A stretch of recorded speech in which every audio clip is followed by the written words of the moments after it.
രാഹുൽ മാങ്കൂട്ടം ശരിക്കും പറഞ്ഞാൽ കുറെ ദിവസങ്ങൾ എടുത്തിട്ട് പ്രിപ്പയർ ചെയ്ത ചോദ്യമായിട്ട് ഇന്നലെ നിങ്ങൾക്ക് മുന്നിൽ വന്ന ഒരാളാണ്. ഇന്നലെ രാഹുൽ മാങ്കൂട്ടം പറഞ്ഞ ചോദ്യങ്ങൾക്ക് ഒരു സമയവും എടുക്കാതെ എനിക്ക് ഉത്തരം പറയാൻ ഒരു ബുദ്ധിമുട്ടുമില്ല. അതുകൊണ്ട് തന്നെയാണ് നിങ്ങൾ ഓരോരുത്തരും വിളിച്ചു കഴിഞ്ഞപ്പം ഞാൻ പറഞ്ഞത് ഇന്ന് ഞാൻ റെഡിയാണ് നിങ്ങളോട് സംസാരിക്കാൻ എന്ന് ഞാൻ പറഞ്ഞത്. അതുകൊണ്ടാണ് രാഹുൽ മാങ്കൂട്ടം എന്ന് പറയുന്ന വ്യക്തി ഒരു സ്ത്രീ പീഡകനായിട്ട് ഇപ്പൊ കഴിഞ്ഞ ദിവസം ജാമ്യത്തിൽ ഇറങ്ങി ഇവിടെ ഒരു ചാനൽ, അതിന്റെ ഭാഗമായിട്ടുള്ള ആളുകൾ ഇവിടെ ഉണ്ടോ എന്ന് എനിക്കറിയില്ല, അവരെ ഇന്റർവ്യൂ ചെയ്ത ഹാഷ്മി. ഇന്നലെ ആ ഇന്റർവ്യൂ പൂർണ്ണമായിട്ട് ഞാൻ കേട്ടത് എറണാകുളത്ത് നിന്ന് ഇങ്ങോട്ട് കോഴിക്കോടേക്ക് ഡ്രൈവ് ചെയ്ത് വരുന്നതിന്റെ ഇടയിലാണ് ഞാനത് കേട്ടത്. അപ്പോൾ അത് കേൾക്കുന്നതിന് മുന്നേ തന്നെ നിങ്ങളിൽ കുറച്ച് ആളുകൾ എന്നെ വിളിച്ചിരുന്നു. അപ്പൊ എനിക്ക് പൂർണ്ണമായിട്ട് അത് കേൾക്കണം എന്നുള്ളത് കൊണ്ട് തന്നെയാണ് ഞാൻ അത് കേട്ട് കഴിഞ്ഞിട്ട് നിങ്ങൾക്ക് ഉത്തരം തരാമെന്ന് ഞാൻ പറഞ്ഞിട്ടുണ്ടായിരുന്നത്. അതിൽ പ്രധാനമായിട്ടുള്ള ഒരു കാരണം എന്താണെന്ന് വെച്ചാൽ, ഈ വിഷയം രാഹുൽ മാങ്കൂട്ടം ഇതിനു മുമ്പ് തന്നെ പല വ്യക്തികളോടും സംസാരിച്ചിട്ടുണ്ട്.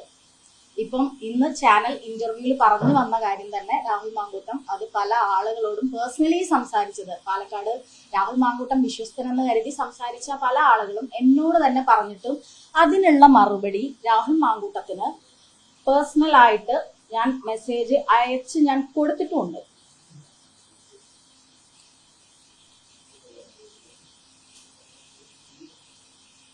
ഇതാ ഇത്രയും മെസ്സേജ് ഞാൻ രാഹുൽ മാങ്കൂട്ടത്തിന് അയച്ചിട്ടുണ്ട്. ഏറ്റവും ലാസ്റ്റ് രാഹുൽ മാങ്കൂട്ടത്തിന് ഞാൻ അയച്ച മെസ്സേജുകളാണിത്.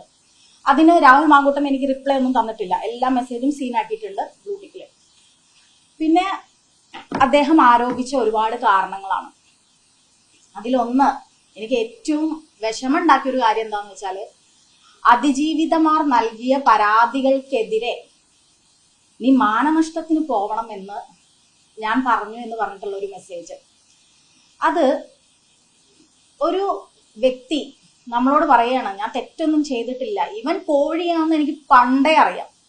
രാഹുൽ മാങ്കൂട്ടം എന്ന് പറയുന്ന വ്യക്തി ഒരു കോഴിയാണ് എന്നും, ഞാൻ പറയട്ടെ, ഹേമ കമ്മീഷൻ പോലെ ഒരു കമ്മീഷൻ കോൺഗ്രസിനകത്ത് വെച്ചാൽ കോൺഗ്രസിന്റെ നിരവധി യുവ തലമുറയിലുള്ള മഹിളാ കോൺഗ്രസിന്റെ സ്ത്രീകളായിട്ടുള്ള ആളുകളുടെ ഫോൺ വെപ്പിച്ച് രാഹുൽ മാങ്കൂട്ടത്തിന്റെയും ഫോൺ വെപ്പിച്ച് പരിശോധിച്ച് ഒരു കമ്മിറ്റി ഉണ്ടാക്കിയാൽ തികച്ചും വ്യക്തമായിട്ട് അറിയാൻ സാധിക്കും ഈ രാഹുൽ മാങ്കൂട്ടം എന്താണ് എന്ന്. പിന്നെ ഇന്നലെ അവനെ വെളുപ്പിക്കാൻ വേണ്ടിയിട്ട് ഹാഷ്മിനെ ഞാൻ ഒരുപാട് റെസ്പെക്ട് ചെയ്തിരുന്ന ഒരാളായിരുന്നു. കാരണം അദ്ദേഹത്തിന് വാക്കുകൾക്ക് തടസ്സമുണ്ട് എന്നൊന്നും എനിക്ക് ഒരു കാലത്തും തോന്നിയിട്ടില്ല. അങ്ങനത്തെ ഒരു വ്യക്തി രാഹുൽ മാങ്കൂട്ടത്തിന്റെ വാക്കുകൾ അവരെന്താണ് പറയുന്നത് എന്ന് മാത്രം കേട്ടുകൊണ്ട് ഒരക്ഷരം ചോദിക്കാതെ നിന്ന ഹാഷ്മിയോട് എനിക്ക് പുച്ഛം തോന്നുകയാണ്. ആ ചാനലിനോട് എനിക്ക് പുച്ഛം തോന്നുകയാണ്. കാരണം എന്നെ സംബന്ധിച്ച് എനിക്കിതൊരു വിഷയമല്ല. രാഹുൽ മാങ്കൂട്ടം ഇന്നലെ ആരോപിച്ച വിഷയങ്ങളിൽ അഴിഞ്ഞു വീഴാനുള്ള ഒന്നും എം.എ. ഷഹനാസ് എന്ന് പറയുന്ന വ്യക്തിയുടെ ജീവിതത്തിൽ ഇല്ല. ഒന്നില്ലെങ്കിൽ രാഹുൽ മാങ്കൂട്ടത്തിനേക്കാൾ ഒരു കുറച്ചോണം കൂടുതൽ ഉണ്ടിട്ടുള്ള അനുഭവ പരിചയം, ഒരു സ്ത്രീയായിട്ട് ഇവിടെ നിൽക്കുന്നതിന്റെ അനുഭവ സമ്പത്ത് ഉള്ള ഒരാള് തന്നെയാണ് എം.എ. ഷഹനാസ് എന്ന് പറയുന്ന ഞാൻ. അതുകൊണ്ട് തന്നെ രാഹുൽ മാങ്കൂട്ടം പറഞ്ഞിട്ടുള്ള ഓരോ കാര്യങ്ങൾക്കും രാഹുലിന്റെ മുഖത്ത് നോക്കി സംസാരിക്കാനുള്ള ആർജവം എനിക്കുണ്ട് എന്ന് പറയാനാണ് ഞാൻ ആഗ്രഹിക്കുന്നത്. ഞാൻ രാഹുൽ മാങ്കൂട്ടത്തിനെ വെല്ലുവിളിക്കുകയാണ്. ഇന്നലെ ഹാഷ്മിക്ക് മുന്നിൽ ഇരുന്നതുപോലെ എനിക്ക് മുന്നിൽ ഒന്ന് ഇരുന്നു തരാനുള്ള ധൈര്യമുണ്ടോ എന്ന് ഞാൻ വെല്ലുവിളിക്കുകയാണ്. ഇനി അതല്ല, രാഹുൽ മാങ്കൂട്ടത്തിന്റെ വീട്ടിൽ പോയിട്ട് രാഹുൽ മാങ്കൂട്ടത്തിനോട് അവൻ പറഞ്ഞിട്ടുള്ള ഇത്തരം മുഴുവൻ കാര്യങ്ങളെയും ചോദ്യം ചെയ്യാനുള്ള കപ്പാസിറ്റി ഉള്ള ഒരു സ്ത്രീയാണ് ഞാൻ എന്തെങ്കിലും ഒരു കാര്യം നിങ്ങളോട് മുന്നിൽ അല്ലെങ്കിൽ സമൂഹത്തിന് മുന്നിൽ വന്നു പറയുന്നുണ്ടെങ്കിൽ അതിൽ എനിക്ക് ഉത്തമ ധാരണയില്ലാതെ ഞാൻ പറയില്ല. രണ്ടാമത്, ഒരു സ്ത്രീ എന്ന രീതിയിൽ, ഒരു എഴുത്തുകാരി എന്ന രീതിയിൽ, ഒരു പബ്ലിഷർ എന്ന രീതിയിൽ ഞാൻ പലതരത്തിൽ സമൂഹത്തിൽ ഏത് മേഖലയാണ് ഞാൻ പറയേണ്ടത്, ഇവിടെ സ്ത്രീകളായിട്ട് ആക്റ്റീവായിട്ട് നിൽക്കുന്ന ഓരോരുത്തർക്കും അറിയാം എന്താണ് നമ്മൾക്ക് മെസ്സേജ് അയച്ചു വരുന്ന എത്ര കോഴികളുണ്ട്. എല്ലാവർക്കും എതിരെ നമുക്ക് പരാതിയും കേസുമായിട്ട് പോകാൻ പറ്റുമോ? കൊടുത്ത കേസുകൾക്ക് എന്താണ് നീതി കിട്ടുന്നത്? ഞാൻ രാഹുൽ മാങ്കൂട്ടം എന്ന് പറയുന്ന വ്യക്തിക്ക് പാർട്ടിക്കുള്ളിൽ പോലും പരാതി നൽകാത്ത ആളാണ്.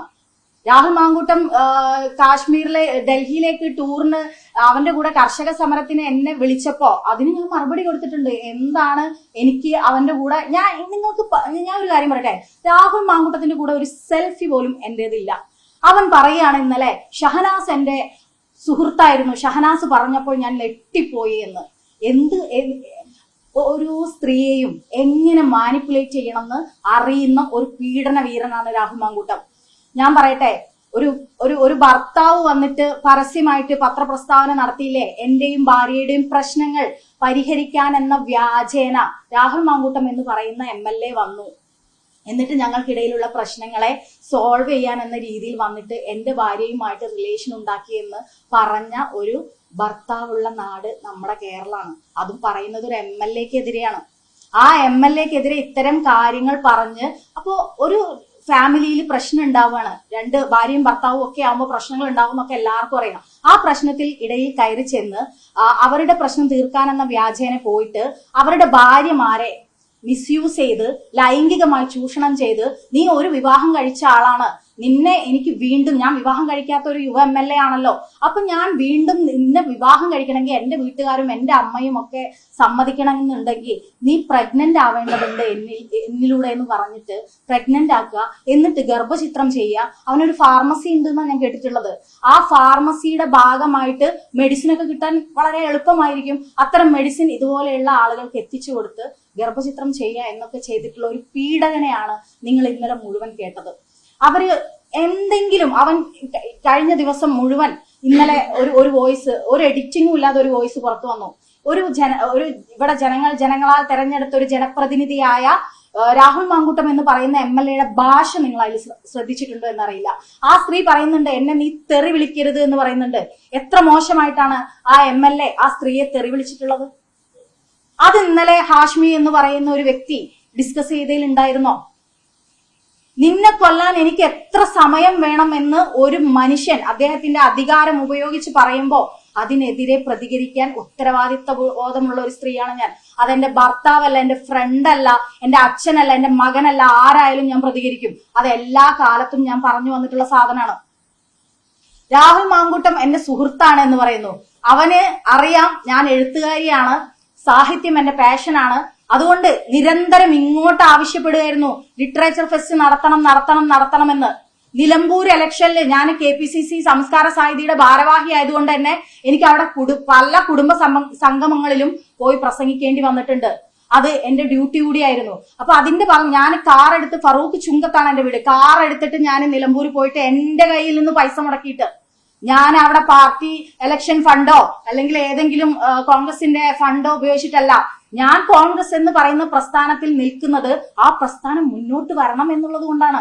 അപ്പൊ അതിന്റെ ഭാഗമായിട്ട് ഞാൻ പോയി പ്രസംഗിക്കുന്ന സമയത്ത് പോലും ലിറ്ററേച്ചർ ഫെസ്റ്റ് നടത്തണം എന്ന് പറഞ്ഞ് എനിക്ക് കാണണമെന്ന് പറഞ്ഞ് എനിക്ക് മെസ്സേജ് അയച്ചിട്ടുള്ള ആളാണ് രാഹുൽ മാങ്കൂട്ടം. ഇതിന്റെ മുമ്പ് തന്നെ ഈ കോഴീനെ രാഹുൽ മാങ്കൂട്ടം എന്ന കോഴീനെ തിരിച്ചറിയാൻ ഒരാൾക്കും ഒരു ബുദ്ധിമുട്ടുമില്ല, ഓരോ സ്ത്രീകൾക്കും. നിങ്ങൾ മാധ്യമ പ്രവർത്തകർക്കിടയിൽ തന്നെ ഉണ്ടല്ലോ ഒരുപാട് സ്ത്രീകള് മെസ്സേജ് അയച്ച് ഇവനൊരു ചാനൽ ചർച്ചയ്ക്ക് അവനെ ഇടപെട്ടാൽ പോലും പിന്നെ അവൻ എന്താ മെസ്സേജ് അയക്കുന്നതെന്ന് അറിയാം. പാലക്കാട് ഇവനൊരു MLA പ്രോജക്റ്റിന്റെ ഭാഗമായിട്ട് നിന്ന സമയത്ത് MLA ഷാഫി പറമ്പിൽ എന്ന് പറയുന്ന വ്യക്തി എന്താണോ പാലക്കാട് ചെയ്തിട്ടുള്ളത് അതിനപ്പുറം സ്കൂളുകൾ കേന്ദ്രീകരിച്ച് ഇനി എനിക്ക് വർക്ക് ചെയ്യണം, കോളേജുകൾ കേന്ദ്രീകരിച്ചാണെന്ന് തോന്നുന്നു ഷാഫി പറമ്പിൽ MLA വർക്ക് ചെയ്തിട്ടുള്ളത്. അപ്പൊ അതിന്റെ ഭാഗമായിട്ട് ഒരു സ്ത്രീയെ ഏർപ്പാടാക്കി കൊടുത്തിരുന്നു. ആ ആള് പോലും എന്നോട് കഴിഞ്ഞ ദിവസം പറഞ്ഞ എന്താ അറിയോ, എനിക്കിപ്പോ ഭയങ്കര ടെൻഷനാണ്, കാരണം എനിക്കറിയില്ലായിരുന്നു ഈ വ്യക്തി എന്താണ് എന്നുള്ളത്. അപ്പൊ അതുകൊണ്ട് തന്നെ ഈ പെൺകുട്ടീനെ എങ്ങനെ ഇവർ മിസ്യൂസ് ചെയ്തു, അതെനിക്ക് ആ കുട്ടീനോട് ചോദിക്കാൻ പോലും പേടിയാണ് എന്ന് പറഞ്ഞിട്ടുള്ള ഒരുപാട് ആളുകളുണ്ട്. എന്നിട്ടും ഈ വിഷയമൊക്കെ നടക്കുന്ന സമയത്തും ഇവൻ ആ പെൺകുട്ടികളോട് പോയി ചോദിക്കുന്നുണ്ട്, നീ എന്താ എനിക്കെതിരെ പരാതിപ്പെടുന്നില്ലേ, നീ എന്താ എനിക്കെതിരെ പറയുന്നില്ലേ എന്നുള്ളത്. കൂടുതൽ വാർത്തകൾക്ക് News 18 Keralam YouTube channel subscribe ചെയ്യുക.